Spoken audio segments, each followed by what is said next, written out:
Hi, welcome to cook with Pramila.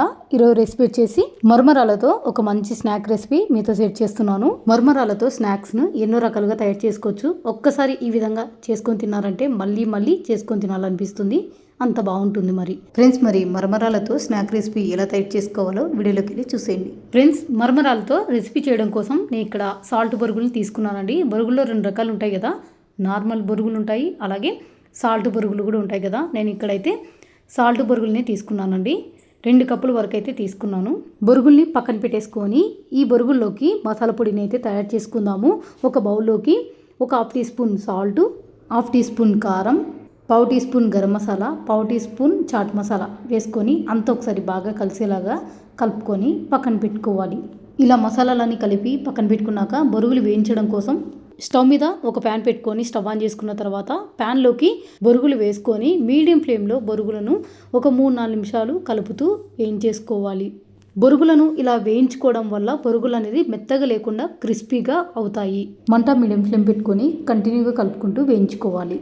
చూసారు కదా, బొరుగులన్నీ ఇలా క్రిస్పీగా అయ్యేంతవరకు వేయించుకున్నాక ఈ బొరుగులన్నీ ఒక ప్లేట్లోకి తీసుకోవాలి. ఇలా బొరుగులన్నీ ఒక ప్లేట్లో తీసుకొని పక్కన పెట్టుకున్నాక సేమ్ అదే ప్యాన్లోకి ఒక 2 టేబుల్ స్పూన్ల వరకు నూనె అయితే వేసుకోవాలి.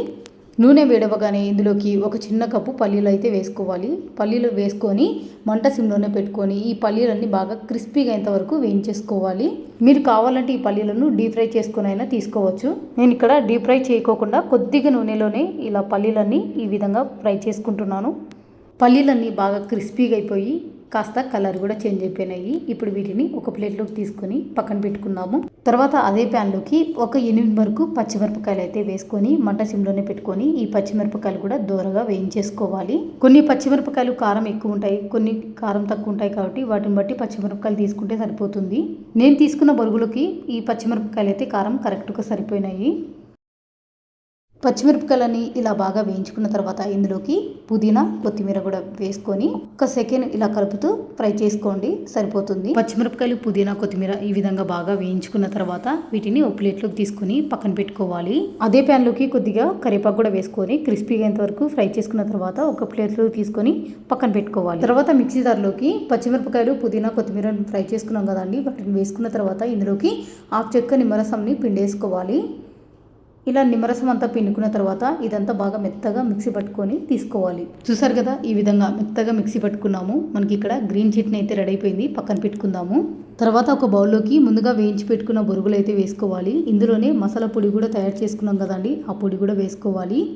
ఈ పొడి వేసుకొని అంత బాగా ఒకసారి కలిసేలాగా కలుపుకోవాలి.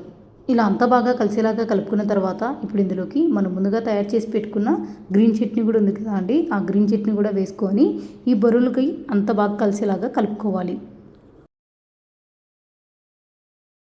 గ్రీన్ చట్నీ వేసుకొని అంతా కలుపుకున్న తర్వాత ఇప్పుడు ఇందులోకి ముందుగా ఫ్రై చేసి పెట్టుకున్న పల్లీలు అలాగే కరివేపాకు కూడా వేసుకొని అంత ఒకసారి బాగా కలిసేలాగా కలుపుకోవాలి. చూసారు కదా, ఇలా కలుపుకున్న తర్వాత ఇప్పుడు ఇందులోకి కొన్ని పచ్చి ఉల్లిపాయలు వేసుకొని సర్వ్ చేసుకున్నామంటే ఎంతో టేస్టీగా ఉండే గుజరాతీ స్టైల్లో బొరుగుల మిక్చర్ అయితే రెడీ అయిపోయింది. తప్పకుండా ఒకసారి ఈ విధంగా ట్రై చేసి చూడండి. రెగ్యులర్గా చేసే బొరుగుల మిక్చర్ కన్నా ఈ మిక్చర్ మరింత టేస్టీగా ఉంటుందండి. బాగా కారం కారంగా, పుల్ల పుల్లగా చాలా రుచిగా ఉంటుంది. మీరు కూడా తప్పకుండా ట్రై చేశాక ఎలా కుదిరిందో నాతో కామెంట్లో షేర్ చేయండి. ఫ్రెండ్స్, మరమరాలతో ఈ రెసిపీ మీకు నచ్చినట్లయితే వీడియోకి ఒక లైక్ ఇవ్వండి. అలాగే మీ ఫ్రెండ్స్కి, రిలేటివ్స్కి షేర్ చేయండి. మరిన్ని ఇలాంటి కొత్త రెసిపీస్ కోసం ఛానల్ని సబ్స్క్రైబ్ చేసుకొని పక్కన బెల్ ఐకాన్ని యాక్టివేట్ చేసుకోవడం మాత్రం మర్చిపోకండి. Thank you for watching.